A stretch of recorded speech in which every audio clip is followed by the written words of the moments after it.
Direct Gestion, le débat comme tous les matins, 9h30 à 10h. Deux invités exceptionnels pour commenter l'actualité financière. Joseph Alfonsi, le directeur de la gestion de LGA Investissement Associé. Bonjour Joseph. Bonjour Fabrice. Et Daniel Gérino, président et directeur de Carlton Sélection Intersélection. Bonjour Daniel. Bonjour Fabrice. Alors messieurs, comme de tradition, on commente l'édito que vous avez entendu, l'or qui est tombé pour la première fois en dessous des 1100$ l'once. Valeur refuge par excellence, l'or qui avait flambé complètement à près de 1800$ durant la crise, qui évidemment aujourd'hui, le risque, l'aversion au risque a baissé de la part des investisseurs. Tout va pour le mieux, on va commenter justement les dernières actualités. Du coup, l'or retombe sous les 1100$. Un commentaire sur la relique barbare, Joseph Alfonsi. Vous avez un petit peu tout dit dans l'édito.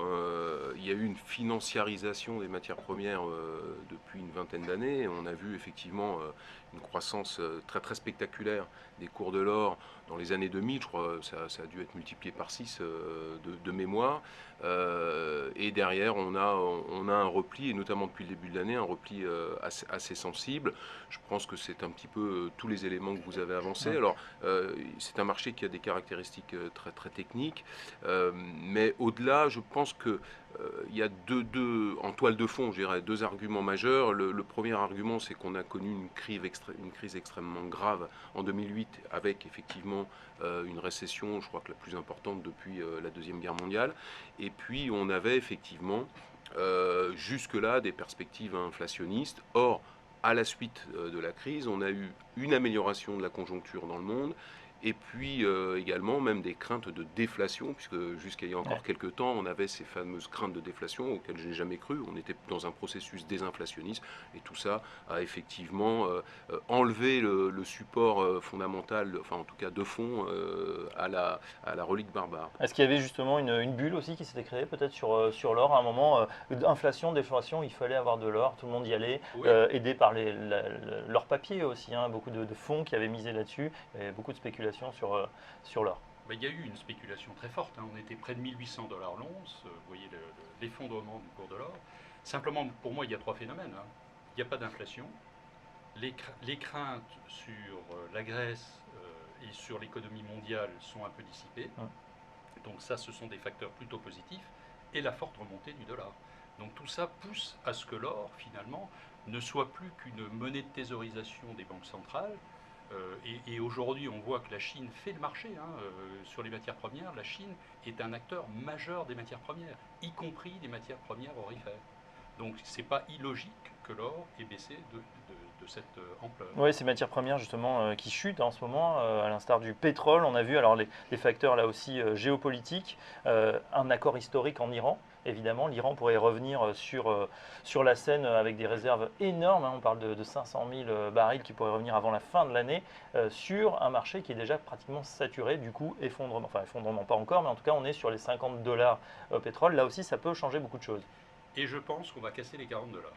40$, bon, d'accord, on a des prévisions. Vous avez déjà 4 supertankers qui sont portes de l'Iran prêts à remplir les cuves. Donc ça va jouer énormément. Vous avez vu que le nombre de forages qui était de 1200 en septembre 2014 est redescendu à 700 puis remonte. Et malgré cet effondrement de 60% du nombre de forages, on se retrouve avec la même production de shale oil. Exactement la même. Il faut savoir que les sociétés qui obtiennent un brevet d'exploitation d'une mine ont 1 an pour le mettre en activité. Or, la plupart n'ont pas mis en activité justement ces exploitations parce que le prix avait fortement chuté. Maintenant, elles sont contraintes de le faire parce que l'année s'était presque écoulée et d'ici la fin de l'année, vous allez avoir de nombreuses ouvertures de puits de shale oils et de gaz oil. Du coup, encore plus de pétrole sur le marché, non seulement aux États-Unis mais ailleurs. C'est vrai que les États-Unis forent plus, on produit de plus en plus facilement et à moindre coût. On a l'impression que là aussi, on avait des craintes sur cette nouvelle économie du pétrole aux États-Unis et on voit que ça se tient très très bien et que les États-Unis sont pratiquement autosuffisants.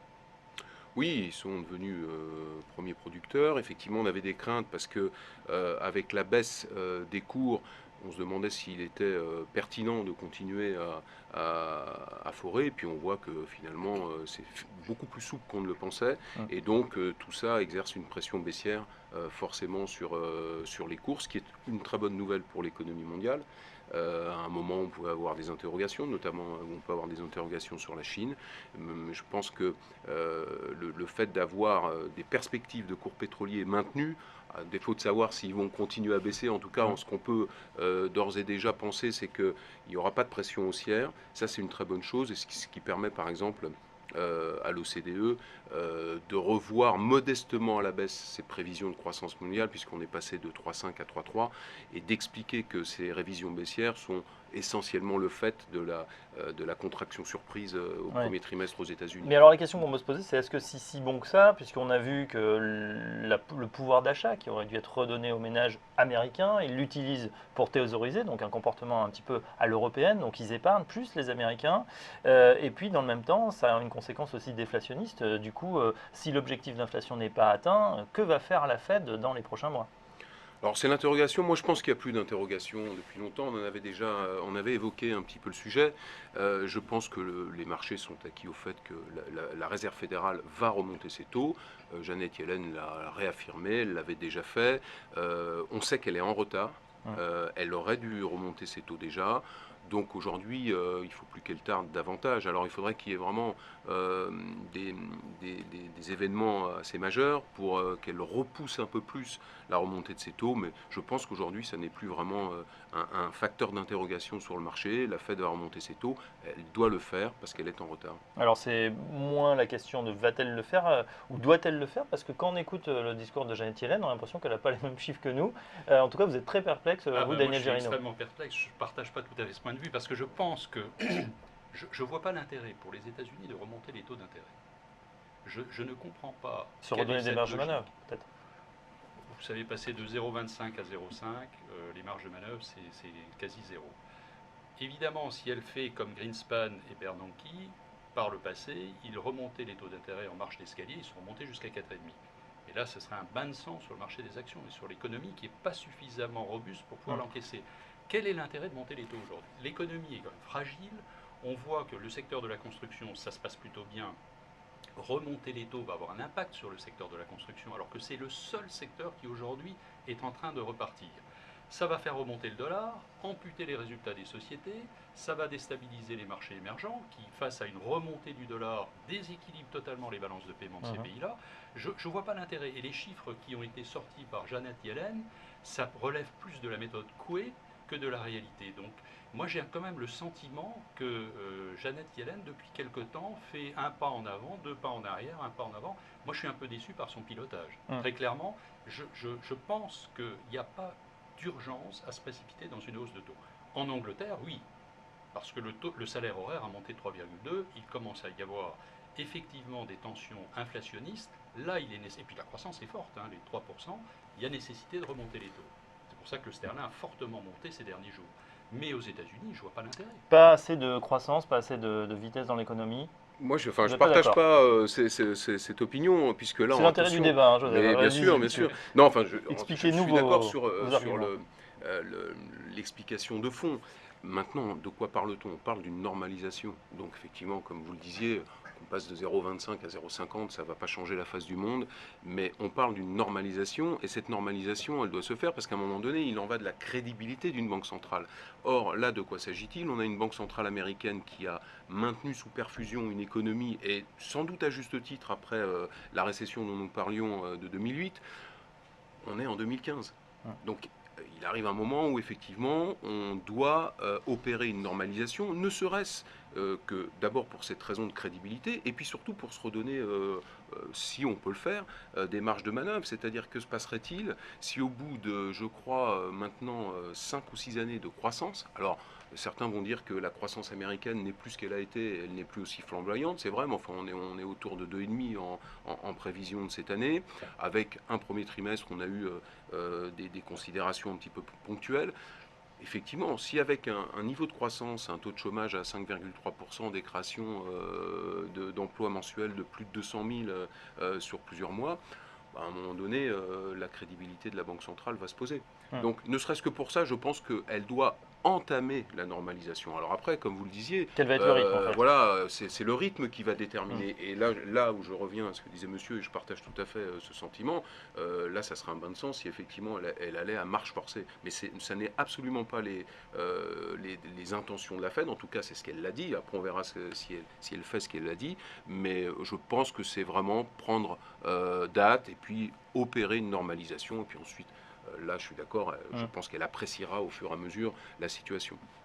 Les remous, effectivement, d'une remontée des taux, vous l'avez dit, vous l'avez signalé, c'est effectivement pour les pays émergents, des économies souvent dollarisées, des balances des paiements effectivement compliquées pour ces pays. Ça pourrait les impacter justement dans la zone Ah oui. Asie-Pacifique. Vous regardez. On a vu en tout cas qu'au niveau des flux de capitaux, les gérants sont unanimes, on n'y va pas. Ah ben c'est Personne ne clair. va dans les émergents aujourd'hui, ça décollecte depuis 2 ans Oui. et la tendance se poursuit. Pour l'instant, c'est une zone terrain Et incognita. c'est l'unanimité. C'est l'unanimité, Mais oui, comme parce souvent que sur le marché. ça n'a aucun intérêt. Vous prenez un risque de change considérable. Ce sont des pays qui aujourd'hui sont sous perfusion des flux de capitaux. La balance des paiements courants, c'est le solde des paiements courants et ce sont les flux de capitaux. Prenez le cas du Brésil. La balance de paiement courant, c'est 6 milliards. Moins 91 milliards de solde courant et 97 milliards de flux de capitaux. Ces flux de capitaux, ils viennent, ils partent très vite. Par contre, le solde courant, des paiements courants, est bien intrinsèquement la situation du pays. Ce qui signifie que tous ces pays sont tributaires de ces flux de capitaux. Si le dollar monte, et c'est pour ça que je pense qu'elle a intérêt quand même à retarder et attendre que l'économie mondiale se cautérise, il n'y a pas de précipitation nécessaire sur la remontée des taux, eh bien, les flux de capitaux vont partir aux États-Unis, le peu qui reste, parce qu'il en reste quand même. Et puis les investissements directs étrangers vont s'amenuiser également, ce qui signifie qu'on va mettre en péril une bonne partie de l'économie émergente, ce qui est problématique. Si on veut aujourd'hui que l'économie reparte au niveau mondial, il faut qu'il y ait des clients. Or, quand vous regardez les clients des États-Unis, c'est le Mexique qui n'est pas en situation formidable, c'est le Canada qui n'est pas en situation formidable, et c'est la Chine.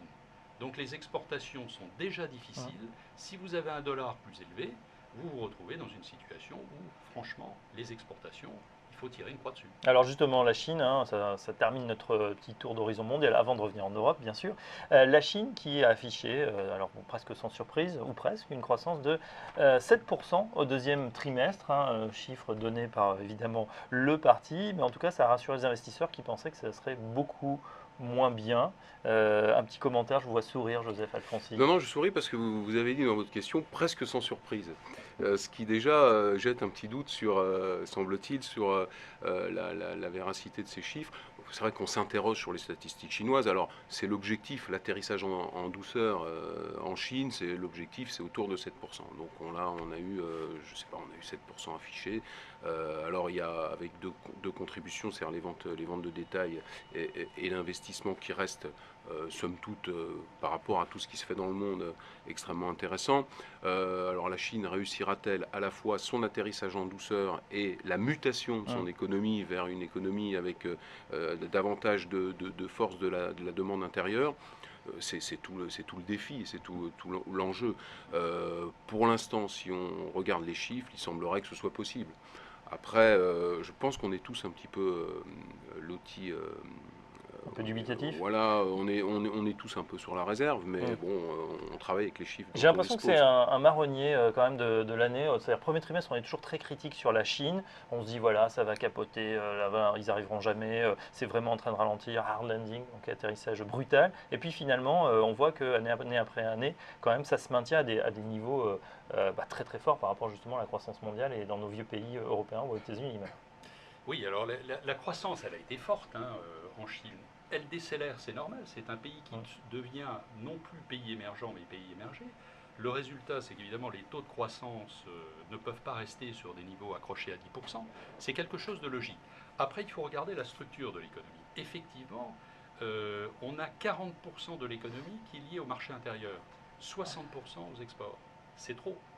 Il y a un rééquilibrage qui doit être fait. Ça mettra du temps. On ne peut pas demander à un pays qui est arrivé dans l'OMC en 2001 de faire un siècle de résultats en 15 ans. Ça, c'est pas possible. Donc forcément, on est dans une situation de mutation. ils le gèrent plutôt pas mal. Leur problème essentiel, ce sont les matières premières et la pollution. Rebasculer progressivement vers le marché intérieur. Enfin, globalement, c'est pas si mal. On parlait de cette fameuse crise, là, le crack, mais l'impact de la bourse sur l'économie est relativement faible. Si vous prenez la capitalisation boursière, c'est 45% du PIB. Dans toutes les économies occidentales, en moyenne, c'est 100%. Donc, ils sont beaucoup moins dépendants des marchés financiers. Et ils ont une marche en avant vers une croissance qui va être plus stable. C'est les 3 S, hein, stable, sustainable et solide. Donc, on arrive vers quelque chose de plus normé, pour le coup. Et c'est plutôt bien. Maintenant, évidemment, comme la Chine a été la variable marginale de l'économie mondiale, c'est-à-dire client d'un grand nombre de pays et producteur d'un grand nombre de pays, évidemment, dès qu'elle passe d'un taux de croissance de 10, puis 9, puis 8, puis 7, il y a un impact sur le reste des autres économies. Et oui, elles étaient complètement énergivores et c'est un peu moins le cas, économie en transformation donc pour la Chine. Merci messieurs pour ces analyses donc, globales. On va continuer dans un instant, ce sera la suite du débat, on va se tourner vers l'Europe. À tout de suite.